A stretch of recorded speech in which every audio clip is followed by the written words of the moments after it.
The purpose of this video is to discuss beta oxidation.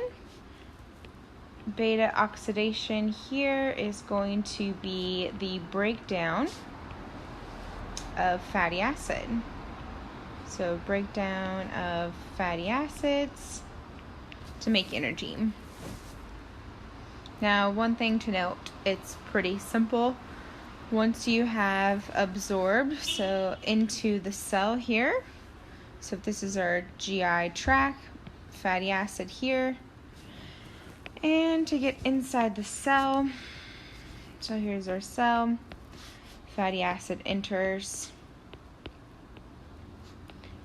and here we are going to have to do a couple of different steps, because in order to get it inside the mitochondria here, so this is our mitochondria, which is where all that powerhouse happens, we have to have a shuttle. So fatty acid is basically going to be disguised as this shuttle,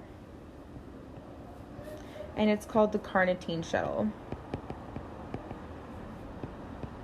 So this carnitine shuttle allows fatty acids to enter inside that mitochondria. Now this carnitine shuttle does require pantothenic acid, So pantothenic acid, if you recall, this was a vitamin during Unit 3 that you needed to know, and this is why. So what happens here is the shuttle will go and actually drop off that fatty acid inside of the mitochondria. I like to think about it as a school kid. So what happens here is going to be, in order for the fatty acid to get onto this carnitine shuttle, it has to be dressed in its uniform, and it's going to go into school here because it's able to get on that school bus. So that is an example there of an analogy that you can use to remember.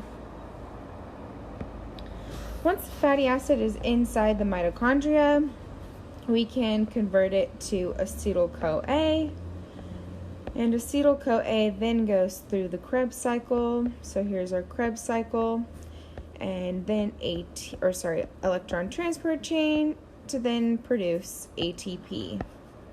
So that powerhouse, that is the ticket that we want. That is our energy.